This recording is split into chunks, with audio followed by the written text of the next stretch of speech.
Maranatha. Maranatha. The Lord Jesus Christ is coming back to this earth. ప్రభువైన యేసుక్రీస్తు ఈ భూమి మీదకి త్వరగా వస్తూ ఉన్నారు. He is coming a second time, my friend. అతను ఈ భూమి మీదకి ప్రభువు రెండవసారి వస్తూ ఉన్నారు. And he is coming more sooner than we all expect. మనమందరము కూడా ఊహించిన దానికంటే కూడా త్వరగా వస్తున్నాడు. Because as we look at Israel, మనము ఇజ్రాయెల్ని చూసినట్లయితే Israel is the world's wall clock for prophetic fulfillment. ఈ యొక్క ప్రవచనాల నెరవేర్పు కొరకైనటువంటి గడియారముగా ఇశ్రాయేలు దేశం ఉంటూ ఉంది. When you look at Israel ఇజ్రాయెల్ని చూసినప్పుడు and all the things that are happening in Israel and surrounding Israel, ఇజ్రాయేలులోను Israel చుట్టుపట్ల జరుగుతున్నవన్నీ చూసినప్పుడు, and when you look at 1948 May 30th, the day Israel was born again, 1948 మే 30వ తారీఖున ఇశ్రాయేలు తిరిగి జన్మించింది. that is a very special sign pointing out towards the imminent return of the Lord Jesus Christ. ప్రభువైన యేసుక్రీస్తు అతి త్వరగా నిశ్చయముగా వస్తున్నాడు అనడానికి అదొక ఉదాహరణ. And because Israel became a nation in 1948 May 30th, that is a sign that he is right outside the door. ప్రభువైన యేసుక్రీస్తు ద్వారముననే గుమ్మము దగ్గరే ఉన్నాడు అనడానికి సూచనగా 1948 మే 30వ తారీఖున ఇశ్రాయేలు ఒక దేశముగా ఏర్పాటు చేయబడింది. It means the time is 5 minutes to 12. ఆ యొక్క సమయం అనగా 5 నిమిషాలు 12 గంటలకు 5 నిమిషాల ముందు ఉన్నది.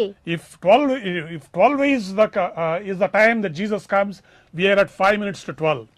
ఒకవేళ 12 గంటల సమయంలో ప్రభువైన యేసుక్రీస్తు వారు వచ్చినట్లయితే మనము 5 నిమిషాలు ముందరగా ఉన్నాము.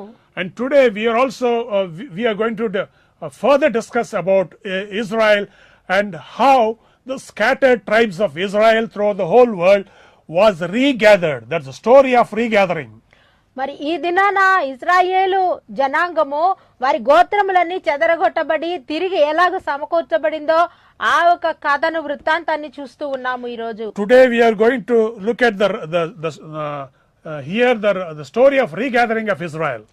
ఈ యొక్క ఇజ్రాయేల్ సమకూర్చబడటం ఎలాగు అనేది మనం ఈ రోజు గమనిస్తాము. But before that I will read a couple of prophecies to you. అయితే దానికి ముందు నేను ఒక 2 ప్రవచనాలు నేను మీ కొరకు చదువుతాను. You know, in Isaiah chapter 11:12, యెషయా 11వ అధ్యాయం 12వ వచనములో it says, he shall set up an ensign for the nations and shall assemble the outcasts of Israel and gather together the dispersed of Judah from the four corners of the earth. That's a promise that he will bring back Israel back to their nation. ఆయన ప్రజలందరికీ ఒక సూచనగాను ఇశ్రాయేలు వారిని సమకూర్చుననుటకు గుర్తుగాను ఆయన యూదా వారిని తిరిగి సమకూరుస్తాడని చెప్పి వాక్యం చెప్తుంది. And also in Isaiah chapter 43 it says, యెషయా 43లో చెప్పినప్పుడైతే చూసినట్లయితే fear, 5th verse, fear not, I am with 5వ thee. వచనములో నీవు భయపడవద్దు నేను నీకు తోడై ఉన్నాను. I will bring your seed from the east and gather thee from the west. నేను తూర్పు నుండి పడమర నుండి నీ సంతానాన్ని నేను సమకూర్చేదను. I will say to the north, give up. ఇక ఉత్తర దిక్కును బిగబట్టవద్దని నేను ఆజ్ఞాపించేదను. Keep not them back. వారి నీవు బిగబట్టవద్దని నేను చెప్పేదను. Bring my sons from afar off, and my daughters from the ends of the earth. దూరము నుండి నా కుమార్తెలను భూదిగంతముల నుండి తీసుకురమ్మని నేను పిలిచేదను. And not only that, అంతేకాదు, I have no time, but I cannot read all of them. But there are prophecies about the return of regathering of Jews from all corners of the world in Jeremiah 29 chapter 13-14 verses. యిర్మీయా 29, 13, 14 వచనాల్లోంచి ఇంకా అన్ని వచనాలు కూడా చదవడానికి మనకు సమయం తగ్గి ఉన్నది గనుక Jeremiah 32-37. యిర్మీయా 32, 37 and Matthew 24:32 verse. 24, 32 వచనము. These are all the things that point out towards the regathering of the Jews. యూదులను తిరిగి సమకూర్చడానికైనటువంటి వాక్య భాగాలన్నీ కూడా ఈ వాక్య భాగములలో ఉన్నవి. As I told you, my friends, for many hundreds of years the Jews suffered horror, persecution, tribulation, rejection and whatnot scattered in the nations of the world.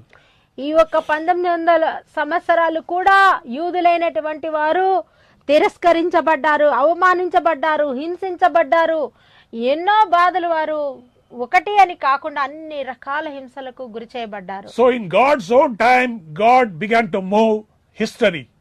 దేవుడు తనదైన సమయములో చరిత్రను దేవుడు మారుస్తూ వచ్చాడు. And God raised up a Zionist movement throughout the world.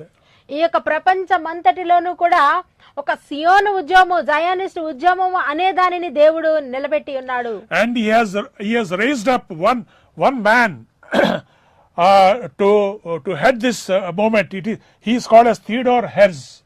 Theodore Herz అనేటటువంటి వ్యక్తిని ఈ యొక్క సియోను ఉద్యమం అనే దానిని నడిపించుటకు గాను దేవుడు ఏర్పాటు చేసి ఉన్నాడు. So in 1896, Theodore began to gather people and leaders of Israel and organize Zionist Congress in every country.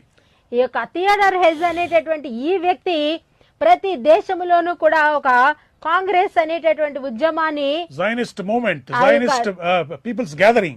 సియోను ఒక ప్రజలను సమకూర్చుట, సియోను ప్రజలందరినీ కూడా తిరిగి సమకూర్చుట అనేటటువంటి ఒక ఉద్యమాన్ని ఆయన నడిపించి ఉన్నాడు. And in 1897, the World Zionist Congress was established to fight for the regathering of Israel and for rebirth of Israel. 1897లో ఈ ప్రపంచమంతటి నుండి కూడా సమకూర్చబడి సియోను ఉద్యమము అనే దానిని వారు మొదలుపెట్టి వారు మహా ఉద్యమంగాను ప్రపంచమంతట కూడా యూదులైనటువంటి వారిని తిరిగి తీసుకువచ్చే ఒక విధానానికి, ఒక ప్రక్రియకు అక్కడ వారు శ్రీకారం చుట్టారు. In those days, the Jews all over the world began to suddenly realize ఆ దినాలలో యూదులైన వారు ఎక్కడ ఉన్నవారు అక్కడే వారు గుర్తించటం ప్రారంభించారు. that it was God's time for them to move. ఇది దేవుని సమయము, నేను కదిలి వెళ్లిపోవాలి, నా రాజ్యానికి నేను వెళ్లిపోవాలని వారు గ్రహించారు, గుర్తించారు. But before that, కానీ అంతకంటే ముందుగా hundreds of years they lived in different countries, resigned themselves to a fate of no country, no nation, and without an address. అంతకు ముందు చూచినట్లయితే వందలాది ఏండ్లు వారు వారికంటూ ఒక గుర్తింపు లేకుండా, వారికంటూ చిరునామా లేకుండా, ఏ దేశంలో పడితే అక్కడ, ఏ రాజ్యంలో పడితే అక్కడ ఎవరి దగ్గర ఒకరి దగ్గర వారు ఏదో రీతిగా వారు బ్రతుకులు వెళ్ళదీశారు. But as they were going through tribulation, every year they announced their hope next year in Israel. అయితే ఇన్ని వందల ఏండ్లు కూడా ప్రతి సంవత్సరము కూడా వారు వేదనకి, బాధకి గురవుతూ ప్రతి సంవత్సరం కూడా ఒక మాట అనేవారు, వాళ్ళు వచ్చే సంవత్సరం మరునాటికి, మరు ఏటికి మనము ఇశ్రాయేల్ దేశంలో They ఉంటాము. confessed their hope next year in Israel, next year in Israel, next year in Israel. మరునాటి మరి ఏటికి నేను ఇజ్రాయేలులో ఉంటాను, మరో ఏటికి వచ్చే ఏటికి నేను ఇజ్రాయెల్లో ఉంటాను అనే మాటను వాళ్ళు నిరీక్షణ విడిచిపెట్టకుండా వారు ప్రకటిస్తూ వచ్చారు. And God kindled their hope and revived their hope. అయితే దేవుడు వారి యొక్క నిరీక్షణను దేవుడు దానిని ఎగదోశాడు, దానిని ఆయన ఇంకా కూడా మండించాడు ప్రభు. Just as the children of Israel cried unto God when they were under the oppression of Pharaoh in Egypt. ఇక్కడ ఫరో యొక్క చేతిలో ఇజ్రాయేలీలు ఏ రీతిగా మొర్ర పెట్టారో, ఆ బానిసపు బ్రతుకు కింద నుండి నాదా మమ్మల్ని విడిపించని మొర్ర పెట్టిన రీతిగా ఇజ్రాయేల్ దేశపు వారు ప్రపంచమంతటి నుండి తండ్రి అయిన దేవునికి మొర్ర పెడుతూ వచ్చారు. They began to cry unto God, "Oh God, save us, bring us out of this bondage, bring us out of this oppression and persecution, take us back to our homeland, and because you promised unto Abraham and Isaac and Jacob that you will not leave us nor forsake us." యో తండ్రి అయిన దేవా, అబ్రహాము, ఇస్సాకు, యాకోబుల దేవా, మా పితరుల దేవా, మాకు వాగ్దానం ఇచ్చినటువంటి దేశానికి మమ్మల్ని కొనుపోవలసిన వాడు నీవే కదా, మా బాధలను దృష్టించి మా రాజ్యమునకు మమ్మల్ని కొనుపోమని వారు మొర్ర పెడుతూ వచ్చారు. And everybody were crying unto God just as they cried in Egypt. ఐగుప్తులో ఆ బానిసత్వం కింద ఎలాగైతే వారు మొర్ర పెడుతూ వచ్చారో ప్రతి వారు కూడా ఇశ్రాయేలైన వారు, యూదులైన వారు తండ్రి అయిన దేవునికి మొర్ర పెడుతూ ఉన్నారు. And God heard their cry. అని దేవుడు వారి మొర్ర విన్నాడు. And he raised so many Zionist leaders. ఆ యొక్క సియోను ఉద్యమకారులెందరినో దేవుడు లేపాడు. So that in every country there was a movement for them to get out of that country. కాబట్టి ప్రతి దేశంలో కూడా చాలా బలముగా ఈ ఒక ఉద్యమాన్ని నడిపి వారు ఆ ప్రజలను ఆ దేశం నుండి ఇజ్రాయెల్ దేశానికి తీసుకుపోయేలాగా ఆ ఉద్యమాన్ని బలపరిచారు. But no country was willing to give up on Jews because the Jews were very enterprising people. The Jews were very brilliant people. The Jews were very wise people, and they are the scientists. They are the politicians. They are the bankers, and they played very crucial roles in the development of other countries. అయితే ఇతర దేశాలన్నిటిలో కూడా చూసినట్లయితే ఏ దేశం వారికి కూడా Israel ప్రజలను విడిచిపెట్టడం ఇష్టం లేదు. ఎందుకంటే ఎక్కడ చూసినా చూడా బ్యాంకింగ్ రంగంలో వారే ఉన్నారు, వ్యాపార రంగంలో వారే ఉన్నారు, మరి శాస్త్రవేత్తలుగా పరిశోధనలు చేసి ఎన్నో మేలుకరమైన విషయాలను కనుగొన్నారు. మరి ఎన్ని విషయాలు చూసినప్పటికీ అన్నిటిలో అత్యున్నతంగా శ్రేష్టమైన వారిగా యూదులు ఉండి ఆయా దేశాలకు వారు మేలు చేశారు గనక ఏ దేశం వారు వారిని విడిచిపెట్టడానికి ఇష్టం లేదు. And that's why since 1897 this Zionist movement was going on and on. అందుచేతనే 1897వ సంవత్సరం నుండి కూడా ఈ యొక్క సియోను ఉద్యమం అనేది నడుస్తూనే ఉంది. So it went on for about 50 years. ఆ రీతిగా 50 ఏండ్లు ఈ ఉద్యమాన్ని వారు నడిపించారు.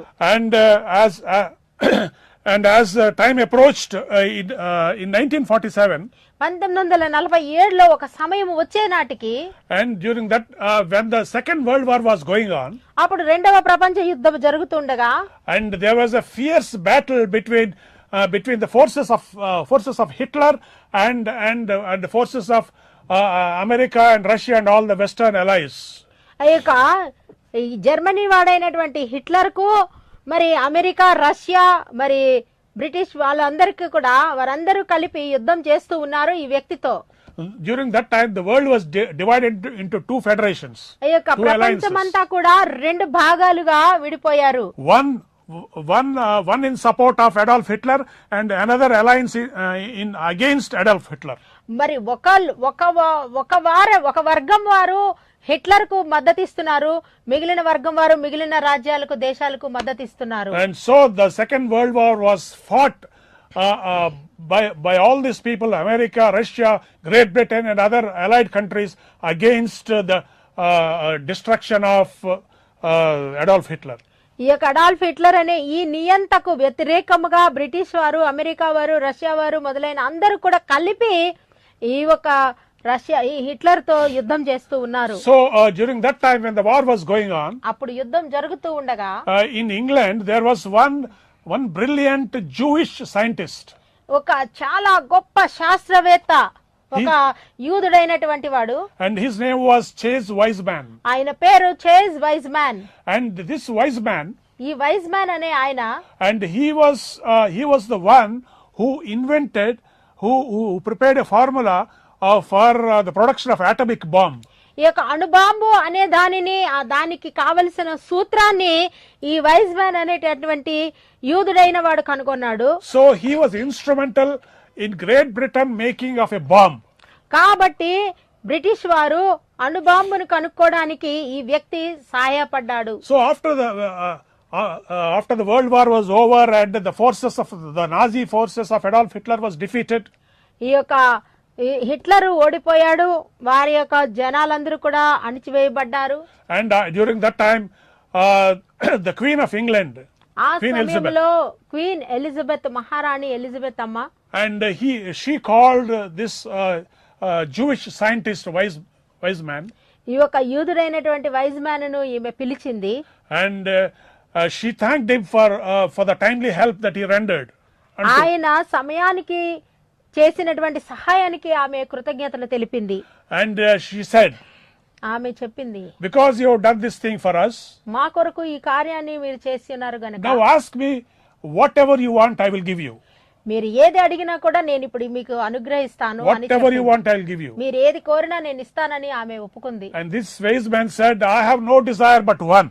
అయితే నాకు ఏ కోరికలు లేవు గాని ఒకటే, That is that my countrymen, my people, my brothers and sisters of Jews, they are all scattered in the nations of the world, and they are suffering severe persecution. And if you could do this one thing for us, all we ask of you is that you will give us back our territory of Israel, and send us back to our homes. నేను కోరేది ఒక్కటే, నా యొక్క సహోదర సహోదరులు, నా యూద జనాంగం అంతా కూడా ఎన్నో శ్రమలు అనుభవిస్తూ చెల్లా చెదరైపోయి ఉన్నాము గనుక మా వారినందరినీ ఒకటిగా చేసి మాకు మా రాజ్యాన్ని తిరిగి మీరు అనుగ్రహిస్తే అదే నాకు చాలు అని అడిగాడు. నాకు ఇశ్రాయేలు రాజ్యము కావాలి, నా ప్రజలందరూ ఏకమయ్యి నా రాజ్యంలో నేను ఉండాలి అని మాత్రం కోరుకున్నాడు. So all we want is our homeland. కాబట్టి మాకు కావలసిందంతా కూడా మా స్వదేశం మాకు కావాలి అని కోరుకున్నాడు. And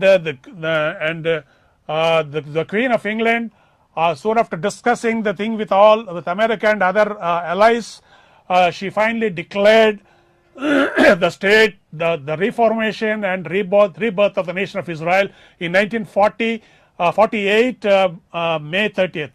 కాబట్టి ఎలిజబెత్ మహారాణి తాను ఇచ్చిన వాగ్దానం ప్రకారము వారందరితో కూడా చర్చించి వారిని ఒప్పించి ఆమె ఇశ్రాయేలు దేశాన్ని ఆమె ప్రకటన చేసింది. యూదులైన వారికి ఇశ్రాయేలు దేశాన్ని ఆమె ఇవ్వడానికి ఒప్పుకుని ఇచ్చివేసి ఉన్నది. And that's how, my friend, Israel became a nation in 1948. ఆ రీతిగా 1948వ సంవత్సరంలో ఇశ్రాయేలు ఒక దేశముగా ఏర్పడింది. ఆ రీతిగా 50 years before that, 50 సంవత్సరాలు దానికి ముందు, or 100 years before that, లేదా 100 ఏండ్ల ముందు, the nation of Israel was a dream. Israel దేశము అంటే ఒక కల మాత్రమే. It is a daydream.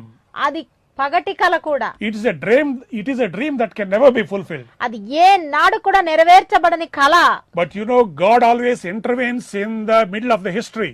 అయితే ఎప్పుడు కూడా దేవుడు చరిత్ర మధ్యలో కలగజేసుకునే చరిత్రకారుడు చరిత్ర అయి ఉన్నాడు. God has not given up upon the nations of the world. ఆయన ఈ ప్రపంచంలో ఉన్నటువంటి ప్రజలను ఆయన విడనాడువాడు కాడు. He is behind the election of US president. He is behind the election of Russian president. ఆయనే అమెరికా ప్రెసిడెంట్ ఎలక్షన్ వెనకాల ఉన్నవాడు ఆయనే. రష్యా ప్రెసిడెంట్ ఎలక్షన్ వెనకాల ఉన్నవాడు ఆయనే.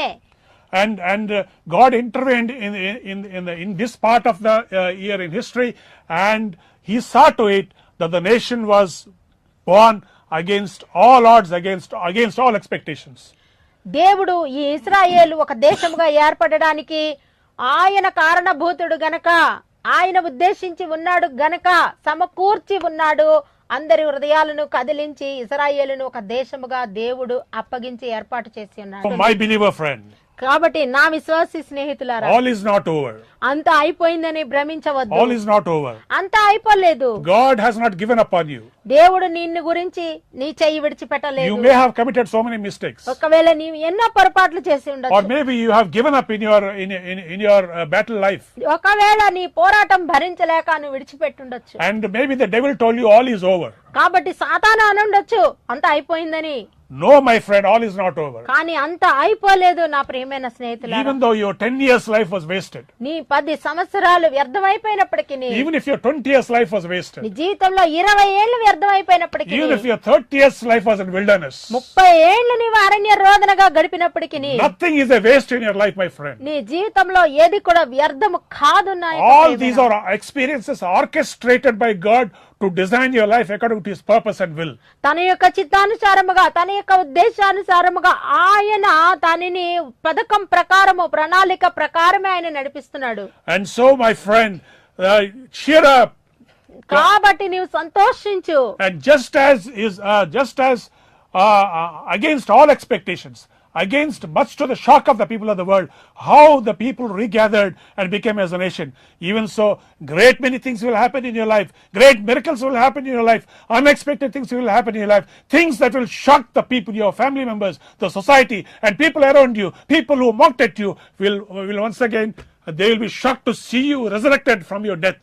ఇజ్రాయేల్ దేశం వారికి ఎలాగైతే సర్వనాశనం అయిపోయింది అని అనుకున్న ఆ సమయంలో, ఆ తరుణంలో దేవుడు అద్భుత రీతిగా ఆ దేశాన్ని వారికి అనుగ్రహించి వారికి ఒక రాజ్యాన్ని కట్టి ఉన్నాడో, వారిని ఎంత శక్తివంతులుగా, బలవంతులుగా నిలబెట్టి ప్రపంచ ప్రజల ముందు, ప్రపంచ పటములో ఇశ్రాయేలు దేశాన్ని ఆయన నిలబెట్టి ఆయన చిత్రీకరించి ఉన్నాడో, నీ జీవితంలో కూడా నువ్వు ఏదైతే ముగిసిపోయింది అనుకుంటున్నావో, నిన్నెవరైతే హేళన చేసే నీ కుటుంబీకుల ముందు, నీవు పనిచేస్తున్న సమాజం ముందు, నీవు జీవిస్తున్న ఈ వక్ర జనం ముందు నీవు అనుభవించిన చిత్రహింసలు గాని, నీ వేదన గాని, నీ కన్నీరు గాని, నీ దుఃఖం గాని తుడిచే దినం ఒకటి వచ్చేసింది. నీ జీవితంలో ప్రభు ఒక నూతన జీవితాన్ని నీకు ఇచ్చే విధానం, ఎవరు కూడా ఊహించని అద్భుతం, ఎవరు కూడా కాదనలేని ఆశ్చర్య కార్యాలు, గొప్ప ఆశీర్వాదాలు, గొప్ప విడుదల, గొప్ప నిరీక్షణతో కూడినటువంటి గొప్ప మహిమాయుక్తమైన జీవితాన్ని ప్రభు నీకు ఇస్తూ ఉన్నాడు, ఇవ్వబోతూ ఉన్నాడు. నీవు నమ్మిక ఉంచు, నీవు నిరీక్షణ ఉంచు. ఇది ఎవరు కాదనలేని సత్యము. So have faith in God and be faithful to God. కాబట్టి దేవునిలో నీ విశ్వాసం ఉంచు, దేవునికి నమ్మకస్తుడుగా Because Jesus said, I'll come again. ఎందుచేతనంటే ప్రభు అంటున్నారు, నేను మరలా వస్తున్నాను. I'm going to prepare a place for you there. ఇదిగో నేను మీ కొరకు అక్కడ ఒక నివాసాన్ని నేను సిద్ధపరుస్తున్నాను. So that when I come again, I will take you to those mansions. కాబట్టి నేను తిరిగి వచ్చి మరలా మిమ్మల్ని నాతో కూడా ఉండులాగున తీసుకొని పోతాను అంటున్నాడు ప్రభు. So he is coming back to take us to the heavenly mansions. కాబట్టి ఆయన ఆ పరలోకంలో ఆ నిత్యమైన నివాసములలో మనలను తీసుకుపోవడానికి ప్రభు వస్తూ ఉన్నాడు. Cheer up. నీవు ఉత్సాహించు. All is not over. అంతా అయిపోలేదు. God has not given up on you. దేవుడు నిన్ను విడిచిపెట్టలేదు. God has not given up on you. దేవుడు నిన్ను విడిచిపెట్టేవాడు కాడు. He will do the best in your life. నీ జీవితంలో ఆయన అతి శ్రేష్టమైన దానిని చేయవాడు. All you have to do now is నీవు చేయవలసిందంతా rededicate your life to నీ God. జీవితాన్ని తిరిగి ఆయనకి సమర్పించుకో. Let the few years that is left before you, నీ ముందున్న ఈ కొద్ది సంవత్సరాలైనా కూడా you live it fully for him. నీవు ఆయన కోసమే పూర్తిగా జీవించు. Don't go after the rat race of the world. ఈ లోకంలో ఎలకలు పరిగెత్తే విధానంలో నువ్వు పరుగులెత్తకు. But you be watchful, you be prayerful, look to the coming of the Lord. నీవు ప్రార్థించు, నీవు మెలకువగా ఉండు, నువ్వు ప్రభు రాకడ కొరకు నువ్వు కనిపెట్టి సిద్ధపడు. God bless you. దేవుడు మిమ్మల్ని దీవించును గాక. Amen. ఆమేన్.